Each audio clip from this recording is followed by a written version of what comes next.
right, everybody, man. I got another one of them smooth sisters on the channel today.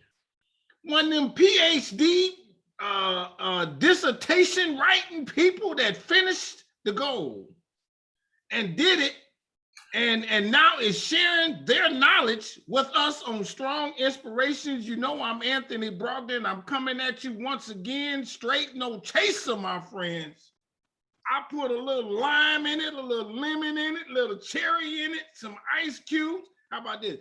I even give you some of them funny ice cubes if you need me to, because I'm going around the world with mine, my friends. I got people from Australia, South Africa, Ireland, London, Jamaica. I got some Barbados coming on. I got some New Zealand coming on. Because I want you to know this stuff. I want to know it. I'm learning a lot. I'm smarter these days. How about that? I thought I was kind of smart. I'm smarter. You know what I'm doing? I'm giving it to you so that you can understand. And what I'd love for you to do is hit the subscribe button. It's free. Hit the like button on this video. Watch this sister tell you something you didn't know about her town. She runs a museum. Come on now. You know she's good. Like this video. Hit the notifications bell for when the videos come up. You get a ding, you get a shock, you get something on your computer that says, hey, Strong Inspirations. And I'm doing 4 or 5 videos a week. This train has left the station and is not coming back. It's going around the world, across the ponds and everything else. A couple of things is happening, and one of them is happening in my guest's town. Little old me, I'm having my own festival. It's the first one that I've done under the Strong Inspirations umbrella. And let me tell you, my friends, it's going to be very well organized. We're going to have people greet you at the airport. We're going to have people let you know where to go when you get there, where the host hotel is, where we're going to have everything happen and stuff like this. We're going to have a party in a barn. Hey, my friends, I'm not too old to like to dance. I'd like to do it a little bit, but I shake them down. We're going to shake them down in her town. Going to have some food for you to eat, fish fry. And then the next day, we ain't going to stay out too late because we're a little old, but we're going to watch them stars. We're going to see that much. And then the next day, we're going to have tours of her town. And I mean, it's going to be tight. And then we're going to have a picnic where I'm going to have all kind of food for you to eat. We're going to have live bands. We're going to have DJ kicking out some good sounds. We're going to hear some jazz.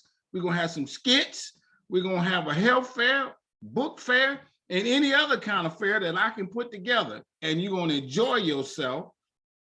And then at the late night, before it gets too dark, before they kick us out the park, we're going to hear them voices. We're going to see them stars. Boom, shakalaka.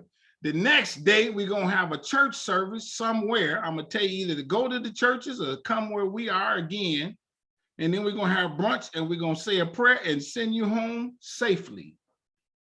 This is what I'm doing. And I got 2, 3 other places I'm going to next year. I'm putting it down together now. I'll let you know for sure.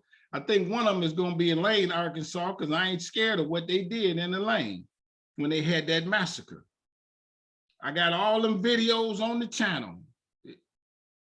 Watch me. This thing is happening. Tell somebody about it because I'm having a lot of fun. Now, you know, the other thing I want you to do, my friends, is as I'm this serious about this Black history, is I took 2 years of my life and I did a documentary. Yes, I hired the production crew. I wrote the script, interviewed the people, and boom, it's in my film, which is streaming on Amazon, called Business in the Black, which is a very appropriate name because we talk about the rise of Black business in America. And if you want to be in business, I don't care what you're doing, you want to be in the Black. There it is. And it's very good. It starts and ends with a guy that is 101 years old. And my man says, you can't tell me nothing. I've been around a long time. I done seen it all. You got to watch this movie. It's streaming on Amazon. Business in the Black. Slaves who went to college. You don't know that. Yeah, but there were 3 HBCUs open before slavery ended. I talk about it in my movie. And how about this, my friends? I'm this thorough. I wrote this book. I want you to get a copy of it. A friend of mine, no, she's a friend now, but I didn't know her. She was a stranger. She sent me a message. She said it's the most comprehensive, easy to read Black history book she's run across. And she says, I've run across a few of them. I give you over 200 facts. It's similar to the movie, but more thorough, my friends. Slaves sued for their freedom. Did you know that? I could win in court. Happened a lot up in Boston, and I got a video on the channel where the guy talks about it. He verifies what's in my book, my friends. Slaves who own businesses? Come on, man. Did you know that? I didn't. I slept on that class. I don't know what happened. I just did not know it. And when I found it, I did the movie and then wrote the book and found more stuff. Get you a copy of this. It's very reasonably priced. I'm so confident that you read my book, you don't learn nothing new, I give you money back. How about that? A money back guarantee on a book. And I have had nobody ask for their money back. Nobody so far. And I've sold quite a few of them. And how about this? You read my book, and now how about this? What I really want to say is every 10th book I sell, I donate one to a school. Because if the teachers don't know it, how are they going to teach these kids? So I give you one book for free. All right. So help me out. Even if you don't like the book, at least know your book went for somebody who will like it. How about that?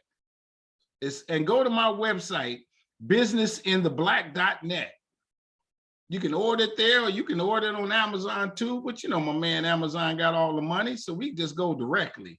Let's kind of cut my man out, please. And it's very reasonably priced. Now, you hear me use this word strong a lot, I'm sure. I say it on everything, and I got a license plate that says strong. Shoot, I wish I lived on Strong Street, but I don't. In any event, strong in my world stands for strength, tenacity, resilience, and a sense of oneness, nobility, and grace, which is the introduction for my guest today. She's a strong sister. Watch out. She got plaques on the wall. She got books. She got papers all behind her. You'll see. And she's going to enlighten you right now. Come on, sister, introduce yourself. Let's get it on. Hi, I'm Carmeletta Williams, Dr. Karma. I'm the CEO here at the Black Archives of Mid-America in Kansas City. Thank you, Anthony, for inviting me to be on your show. Yeah, thank you for coming on. I really appreciate it, because I know you a heavyweight down there. You be running things. Now, let me ask you this. Where you from? Where you from? Born and raised in Kansas City, Missouri. Oh, okay. So Up the street. I was raised on 55th Street in the old 54th Street neighborhood. Oh, really? If you know, how your folks get to Kansas City? Well, it's a great story. My great-grandmother was born in Topeka, Kansas as part of the Exodusters movement. And Part of what movement? The Exodusters. Don't know that one. Oh, yeah. There's a guy named Pap Singleton who was one of many Exoduster conductors. Black guy. Okay. And he would go to, my folks were from Tennessee, and he would go to Tennessee and Kentucky and places like that and convince people, formerly enslaved people, that they needed to move west and that there was land available and that they would do well.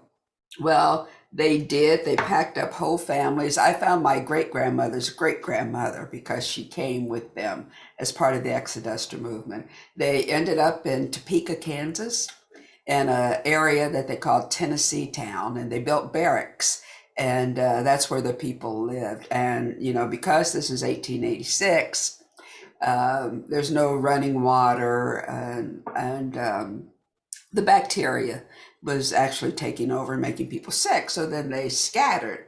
And that's why there's so many black towns in this area in Kansas and in Missouri. And then my folks ended up coming to Kansas City. Into Kansas. Okay, well It's let's in go back Missouri. before that now.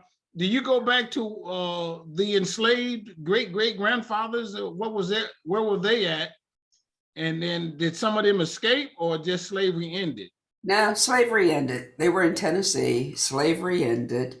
But apparently they had done okay in saving money because you couldn't move unless you had something to move with. Oh, I So got you. they had a wagon and they had provisions and they had enough money to pay Pap to bring them here. Pap. So the whole families came. Now you said they had no money to pay who? Pap Singleton, Benjamin. That's Pap, the guy you're talking about. yeah, he was. So what he did was, this was a business for him. He said, "Hey, come on and pay me $5, and I'll take you to Topeka, Kansas." I'll take you to a place where you can be free, have your own land, raise your family on your own ground. And then they would advertise that the pumpkins grew as big as houses. So all of this to entice people to move out of those places where they were formerly enslaved and find new ground. Oh, so But yeah, it was a business. It was definitely a yeah, I was business. gonna wonder, yeah, what was his motivation? Yeah. Money. And so what were they? Were they sharecroppers once they initially got out of freedom, got out of slavery? Oh no. Not here in this area. In fact, when my great grandfather and great grandmother moved to Kansas City, he worked in the mines. So there were mines. Mines. Yeah, coal mines and really? And rock quarries. And so a lot of people that lived in my neighborhood worked in the mines and in the quarries. Oh, no, I didn't know there were mines. I knew that there were the meat packing. I was told that was big. Yeah, that was big. But that was a little later than this. Oh. Yeah, so there were meat packing down on the West End, and a lot of people moved there. Okay, let me ask you worked this. there. Maybe you know this. Do you know how he got some money to make that first move? No, except he was a tradesman, so he knew how to do things. He knew how to shoe horses and mules and that kind of thing. Oh, okay. And so what were there did the people in Kansas, when they first got there, were they accepting of them, or were there, like riots and stuff like that, or it was just open land and anybody could show up? And Ernest Gaines' novel, The Autobiography of Miss Jane Pittman. She has a wonderful line there. She talks about Ned, who was her adopted son. And Ned, she tells us, was part of the Exodus movement, ended up in Kansas. And she said Ned wrote her a letter about how generous the people were. They bought them food, they bought them blankets, they gave them money. She said, but that was the first letter. So after that, then, there was a lot of help from the churches, but that dried up, and then people had to, forge their own way. Now, when you talk about black townships, let's name a couple of them. I know Nicodemus is one, right? Nicodemus is one. It's on the western part of the state. But there were others. There were some down by Coffeyville, Kansas, some in Missouri. So there were these enclaves of black folks. And it wasn't a town, but the neighborhood where I grew up in on 55th Street, from 55th to 53rd, and which is 2 blocks, and then from Prospect to Waldron, which was about 8 blocks. There was, we call it now the old 54th Street neighborhood. It had a name, Marlboro Township or something. But my grandfather, who was from Mississippi, used to say we're surrounded by woods and white folks, and that's a bad combination if you're black. Oh, I can't imagine. But it was a wonderful place to grow up, and people there came from everywhere. They came from Kentucky and Tennessee and Mississippi and Texas and Louisiana. And they all ended up in that space because most of them went to work in the mines, and you could walk over there. Well, the mines is that close. Yeah, it's like a mile away. You know, you could just walk to work. Yeah. So, and they had other jobs, of course. Now, as we talk about the mines, that's a rough job, though, isn't it? It's And did that terrible. deteriorate his health? Yeah, it's a terrible job. I mean, we see what it's done to people in West Virginia, but it made money so they could support their families. They could buy land. My great grandparents bought a beautiful patch of land, actually, um, and built their own house. And they had 15 kids, and they built a big stone house there. So people were able to own, and that was one of the things that people wanted most after enslavement was to own their own land. So this gave them an opportunity to do that. Yeah. And so and then but then how about this? If you say that was that, and that's after slavery, but before slavery, was that the free territory of Missouri or was that the slave territory? Missouri was a slave state. Yeah, right. Yeah, and we have here at the Black Archives, we have the Community Remembrance Project, which honors those people who were victims of racial lynchings. Um, so there was a lot of violence too against Black people the whole time. We have Lucy's Cabin, which belonged to an enslaved woman just up the road a piece in Trenton, Missouri. So we also know that up under our current airport, under the runways, are the graves of enslaved people. Oh, So really? yeah, so this area was filled with enslaved people. And there were, you know, how the white folks, because they want to, there were a number of lynchings that happened in and around the town. Oh yeah, yeah. You know, and part of our exhibition, we have a wall mural because we talked about what my friend Lawrence Rogers, retired professor from K-State, has named grotesque carnivals. And because it doesn't take long to kill somebody when you hang them by the neck till dead, they would play carnival games. Railroads would offer discount fares, hotels would offer discounts. People, they'd publish it in the newspaper that there was going to be a hanging. So people Oh would my come from, God. yeah, people would come from everywhere. They come in their buggies and on the trains, etc., and dress up in their Sunday clothes, bring big picnic baskets, and while you're spending that time because you've made that journey, they played games because the person was dead, right? It takes 2 minutes or less to kill somebody when you hang them. So if you won the game, whatever game it was, then you got to cut a piece off the body. And if you were the winner of the big game, then you got to cut off the scrotum. And people would put them in jars, put them in storefront windows, Really? in their front windows out on the streets. And to me, I think the most horrific part of this, and I tell my school kids, not just men were lynched, but men, women, and children. And there's some iconic pictures of entire families being lynched off a bridge. But for the white people, imagine you're 4 years old and you go to one of these things with your parents. Your daddy sits you on his shoulder so that you can see better. So you're going to see this burnt, hung body, but your daddy's happy, your mama's happy, your grandparents are laughing, everybody that you know is having good times playing carnival games and winning prizes, which is a piece of somebody's body. If you're that kid, you don't grow up to know how horrific this is. And that's why we can have January 6th, because those are the grandchildren and the descendants of those kids on those shoulders Yeah, who that's didn't right. learn how horrific it is. That's where the word picnic and why people didn't like that, right? Well, yeah, you know, people say that picnic comes from pick a nigga, but that's not true. Oh, is that? Oh, okay. But no, let's stay on this just a little bit because I hadn't heard this too much. When you say lynchings, is that, are they just okay? There go a family over there. Let's go get them because we got to do something on Sunday. Many times, many times.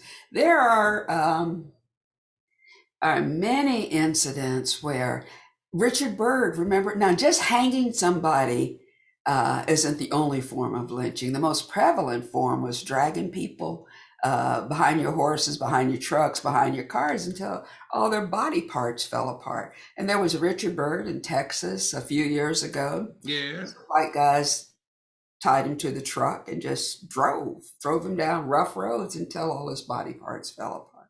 George Floyd was lynched. Okay? He had a knee on his neck until he died. Yeah. So there are many forms of lynching. But, there's no rhyme or reason to why this happens except for evilness, this Yeah. hatred. Yeah. And there are many stories of guys getting together and going like, yeah, let's go do this. And they would go and pick a random black person and torture them, beat them, hang them. Many, many stories like that.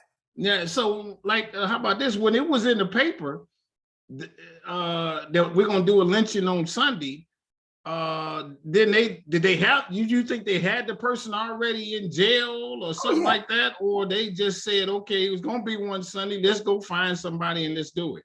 Yeah, no, they would say so and so is in jail. He was arrested for disrespecting a white woman or for hitting somebody or some kind of violence, and he will be hanged on Saturday. So yeah, they would post the Now, how notice. about this one then? On the flip side, is there some movement even among that community of white people trying to say, no, this ain't good. This is not Christian like, you know what I mean? Is there something of that sort? Yeah, we have partnered with the Equal Justice Initiative, and they have the Lynching Museum in Alabama. Right. And it's to honor those people who were innocent victims of racial murder. And what we have is what they're calling the Community Remembrance Project. So they want people in these communities where folks were hanged and murdered to acknowledge it and to honor those people who were victims. It's like, sometimes you can have an infection and you get a scab on it, or sometimes even your skin will heal over it. But unless you open it up and drain the pus out and get the infection gone, it stays there and it eats at you. So that's part of the Community Remembrance Project is to, let's clean out the infection. Let's let people in these communities know. Now, we have had resistance. We have had some communities say, this is in our past. We don't want to talk about it. We don't want to reopen those wounds. So we just go and get the soil. What we do is identify where the person was lynched as close. Oh, do you? And then dig some dirt out from under where the body hung. Then we put it in a jar with the victim's name, the county, and the date that they were murdered. And we have a beautiful exhibit here for that. But some of those communities that are going like, no, we just want to let it stay gone. I'm sure. We'll go and get the soil ourselves. But we would really rather for the entire community to be. So you know where the tree was and everything else. Yeah. Yeah. These things are public. And I was amazed actually when I was last century, when I was working on my dissertation, I went to Alabama, where my great-grandfather was from, Seal, Alabama, in Russell County. And I was looking at the newspapers there, and it's amazing what people publish. It's in the papers. They're not ashamed of it. They don't see any moral degradation in telling people that this is happening. So many of these stories are just public knowledge and published in newspapers. And there's no police or nothing else like that to help the Black people. No. And you know what? We had a group of middle school kids here on a field trip, and one little boy, he like jumped 6 feet back. And I said, are you okay, sweetie? And he said, yeah, I just saw the Ku Klux Klan. And I had to tell him, you know what? Not every Ku Klux Klan member wore hoods and gowns. All of those people that you see in those pictures at these lynchings had that same mentality. That's right. The judges, the police, the storekeepers, they had the ministers, they had that same evil mentality, that dehumanization of a person that would allow them to hang their bodies and burn it and cut pieces off of it. How about this? When you've been to one of them sites, did you cry? Oh, yeah, you can feel it. You can feel it. I went down to Springfield, who had a beautiful community remembrance project event. Uh, in their square, 7,000 white people were in the square watching them lynch two black men that they knew were innocent. And not one person said, don't do it. Don't do it. This is not right. Got so good to them, the next day they went and got another man out of the jail and lynched him. And then when, those vibes of terror just rip through your body, like how can 7,000 people sit there and not stop it? So I applaud Springfield because they did have a community remembrance event. They acknowledged what happened, admitted it was wrong, and now their community can move on and can heal from this. But What time period are we talking about for the majority of these lynchings that you speak well, of? our exhibit is from Reconstruction to 1964. And then we know that, it didn't stop. So in another Bruce R. Watkins Cultural Center here, there will be from 1965 to the present. So you walk past this every day. Are you immune to it to have to do this? Yeah. Or what is, how do you do that? Like, cause I'm saying, I'll admit, I don't want to see that every day. You know what I mean? I couldn't take that. But it's an honor. It's a tribute to those people. So I Okay, do I that love because it. I know that the work that we're doing here, it won't give them justice because they're dead. They were murdered. But at least we can honor who they were, honor them. I love it. Do you know? And I ain't saying name. Do you know who are the descendants of those who did the lynching? Not always. No. We do know some of the family members of the people who were lynched. But another thing. I'm talking about, excuse me for that, but I'm talking about the white people. Yeah. Who participated or something like that. You're like, man, I know your great great uncle was the guy who threw the rope over the tree limb. Yeah. I haven't yet. But because these people showed up in mobs. It wasn't two people. There were 7,000 in Springfield. There were when Erastus Brown up the road in Union, Missouri, a 20-year-old black man, father of two, met with a wife, went to go get some medicine to the pharmacy to get some medicine for his baby who was sick, and they grabbed him, accused him of hitting a white woman in the head with a rock. He wasn't even there. He was home. They knew that, but they had to kill somebody. But he said, when he was in the jail, the sheriff took him to the jail, said 40 white men were out there trying to break in. 40. So they didn't get in the first day. They came back 2 days later and they got in, they got him, they paraded him through town. So everybody saw this happening, took him down over a covered bridge down to the river and hung him. So there were mobs of people. There weren't one or two people for the most part, except for like Richard Byrd, who was drugged behind the truck. We know who was in that truck, but we don't know the names of all of those people who were in those mobs watching these people die. Okay, how about this question? If I couldn't live in that town, I'd have to find me a way. I'm not trying to fight this atmosphere and this environment. I'm leaving. Why did some of them stay then? Some people didn't. Some of the black folks, especially if it's your family member, left. But another thing is, if you look around, it was prevalent. It was happening in so many places. There weren't isolated incidents.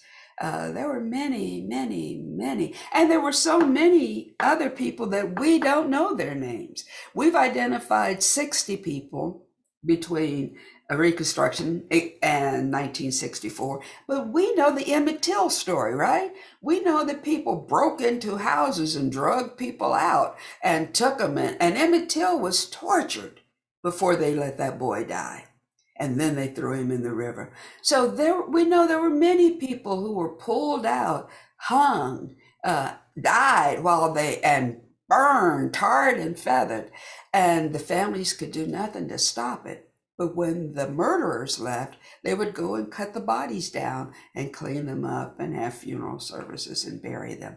Those names we don't know. So in Mm. our exhibit, we have some blank spots that don't have the names to honor those people. Ooh, that's deep. You know, I gotta admit to you, when I went to, I was in Montgomery, I had a showing of my film there and so on and so forth. And I went by the museum and I stood out front, and out front was these pictures of young 16, 17-year-old Black kids in police uniforms, orange jumpsuits and what have you. And that struck me. And you know, and then the other thing that got me is it looked like it was tours of young high school, grade school white kids that were going into the museum. And I wondered, what are they thinking? Are they thinking this is what's supposed to happen to Black people? Because does that museum make it enough point that my reason to show this is not that this is what we expect to happen, but this is the injustice that happened? How do you get that message across?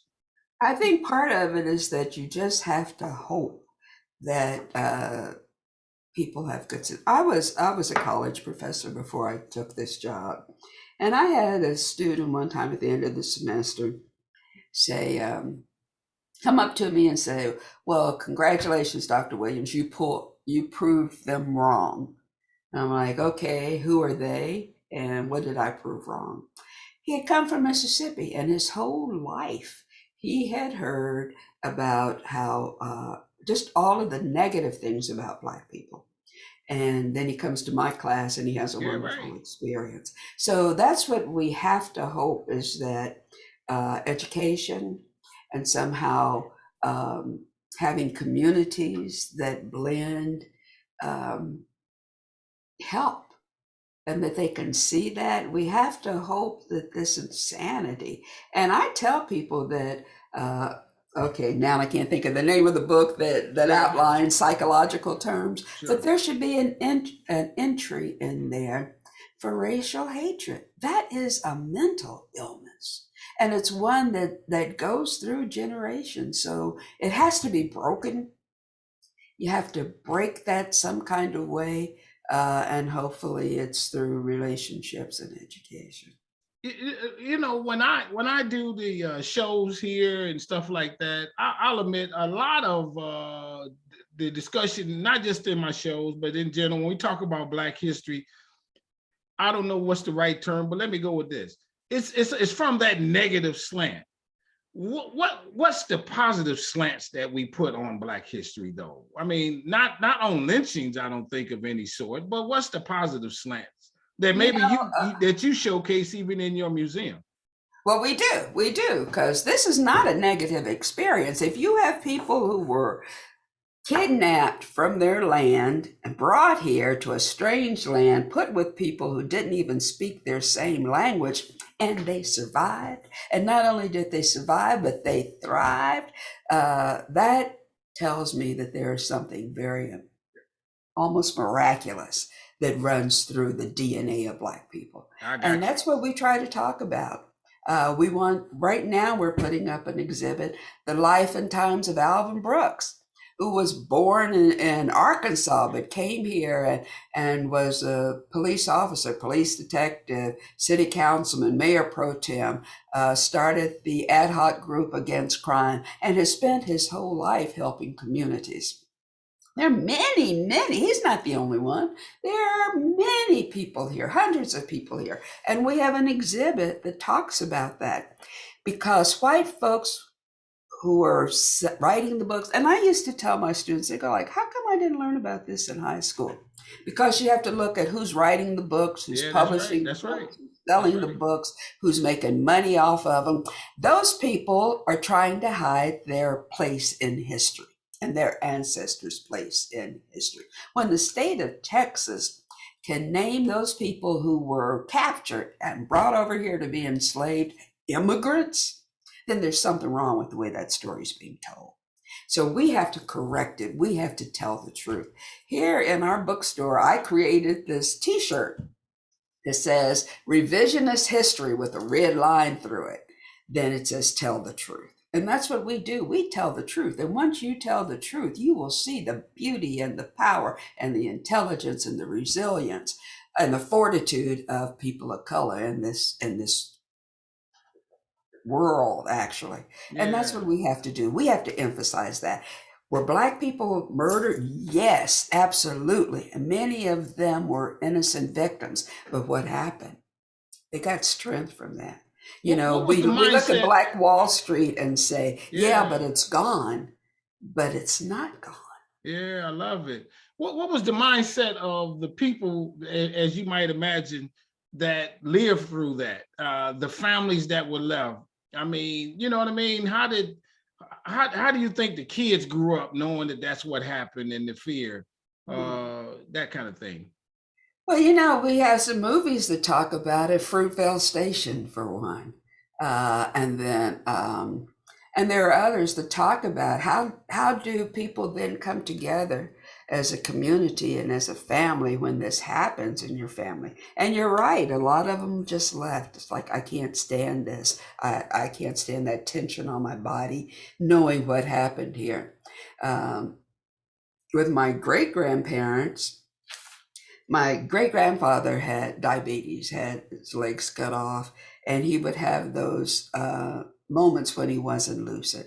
And he would say, my Blanche, they killed my beautiful Blanche.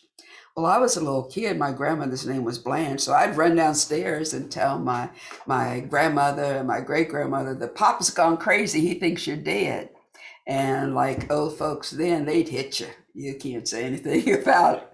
And so finally, they told me that Blanche was one of his sisters, and she worked for a pharmacist. The pharmacist raped her. So Papa killed him. He killed Blanche. He raped her and killed her. So Papa went and killed him. And then he had to leave. They don't track you down all over the world now like they did. You get on the Oh, train. really? What a story. Yeah. And so it's in my dissertation, Only the Devils Danced. Um, but Wow. but I knew that story, and I knew Papa's story, you know, after I became a teenager.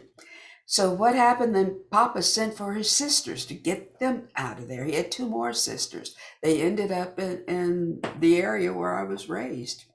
And so we see that a lot, you know, people would migrate, they'd go to Chicago or Kansas City or Detroit, and then they'd bring their family out of there so that they could be safe. They knew it wasn't safe. So they would do what they could. Lots of the migration stories are largely about families migrating, you know, getting the Yeah. hell out of there. Yeah. Oh man, that's incredible stuff. Um, you mentioned the one exhibit that you have. Well, how about this? Where is your museum? Is it downtown Kansas? Is it in a significant building? Where is it? So on and so forth. We are in the historic 18th and Vine Jazz District in Kansas City, Missouri. Kansas City, Kansas. Okay. And this is Bob Kendrick, who is the CEO of the Negro Leagues Baseball Museum, said that our area is the only one in the country that has such a concentration of Black cultural spaces. As American Jazz Museum, Negro Leagues Baseball Museum, the Black Archives is a huge freestanding building. Um, the Greg Kleiss Community Center, Mutual Musicians Foundation, Pat Jordan's Art Studio, you know, so this whole area, the Alvin Ailey Dance Theater is here. So we're right here in the 18th and Vine District in Kansas City, Missouri. Please come visit. We're open Monday through Friday from 9 to 5, Saturday by request and appointments. Yeah. No. What's the website? It's www.blackarchives.org. Well, let me ask you why, as we kind of come to a close, why do you call it archives? I mean, because you do archival stuff too. We do. We have a huge collection here. We do have exhibit spaces and galleries, but we also have a huge space where we have pictures, artifacts, documents. We don't buy anything, but people have donated these things to the Black Archives. Our founder, Horace Peterson, the late Horace Peterson, started in junior high school collecting buttons and brochures and storing them in the trunk of his car.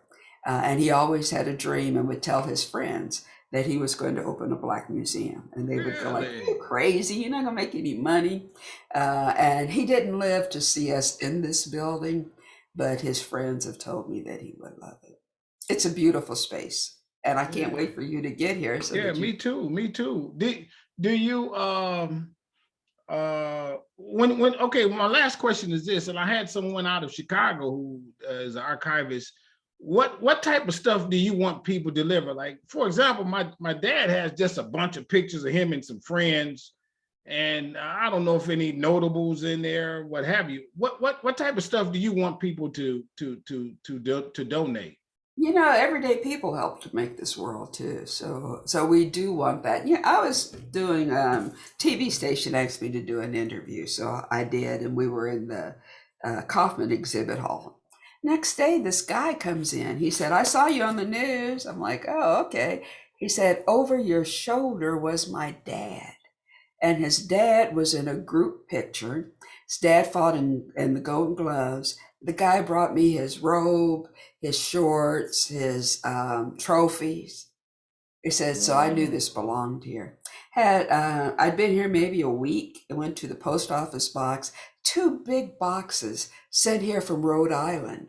And a man said that his neighbor had died and her daughters were throwing stuff out on the curb. So he went to go see what they were throwing away. There were amazing documents in there. There were ration books with ration tickets and playbills and all kinds of Wow. things to document our history. That's what we want here. Okay. We've got thousands of pictures that were donated with no names on them. So we've been having what we call picture parties. So we pull out the ones that have a theme. So we've had Black firefighters, Black police Oh, officers, I Black see. healthcare Okay. workers, so that we can know who's in those pictures. Then we I scan them and put them in our database so that Okay, they're I got you. accessible. I got you. Well, hey, I thank you so very much. Oh, before I say that, is there a question that I have not asked you per se, or something that was on anything come to mind? I think this was great. Thank you Okay, for okay, we got including it. me in the Okay, Black cool, cool. Archives on your Good, show. good. I thank you I for love your coming on energy. Strong Inspirations and spending time. Um, I appreciate that. This is what did you know this is what you were going to end up doing? Because you were teaching Black history. I was teaching English and African American studies on the college level, retired, went to China and taught there for a year. And then I got a call. I came back, opened a publishing house, and Dr. Karma, this is a 911 call. And usually, when I got those, somebody had lost a family member, wanted us to help them write obituaries and do funeral programs. And so I said, "Oh, I'm so sorry, who passed?" And they said, "Well, nobody died. So why is this a 911 call?" And they said, "The Black Archives is in chaos and we need you to come fix it." So I said, "Oh, no, thank you. I like working at home in my pajamas." So I got a couple other calls, and finally they said, "Just come down and talk with us." So I did, and I fell in love with this place. It's like it's the culmination of what I spent my entire life doing. Yeah, I can imagine. It is African American studies together. When I was growing up, I never had a white doll. My mother would drive long distances to make sure that I got Black dolls for Christmas. And my grandmother was also making sure that we knew how special it was to be Black. My mother was a nurse at KU Med Center, and they would have auxiliary sales, book Yeah. sales, and she'd get all her friends. And they told me that she said, "Come on, we're going to go find Karma some Black books."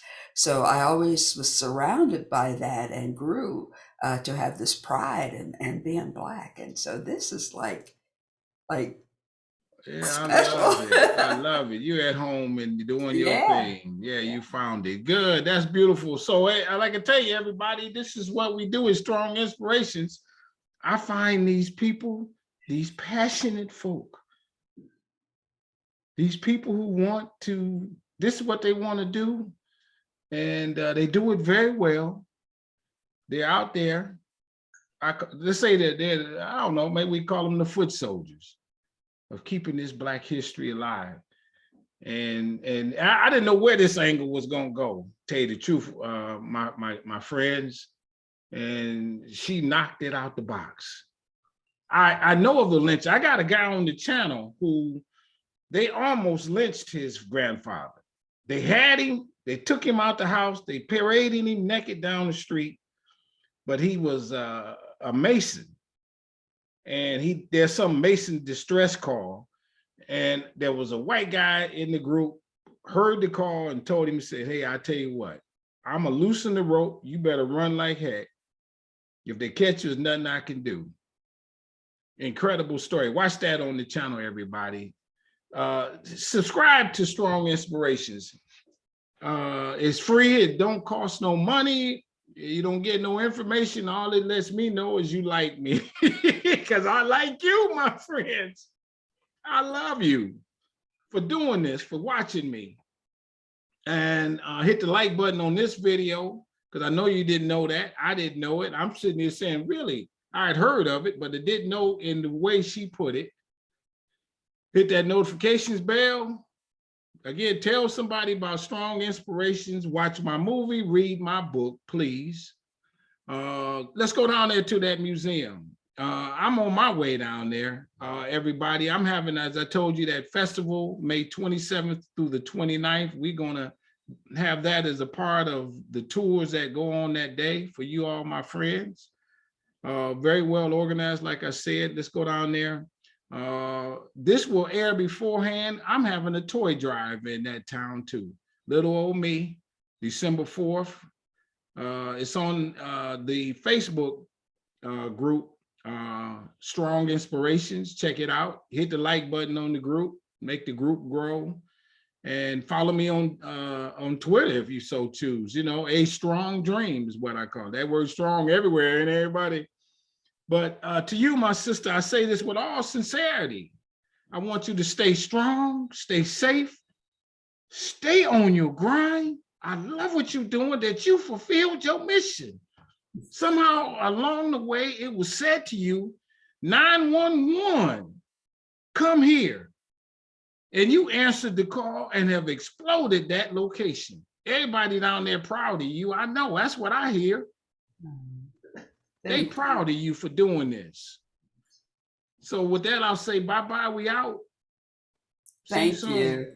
Peace.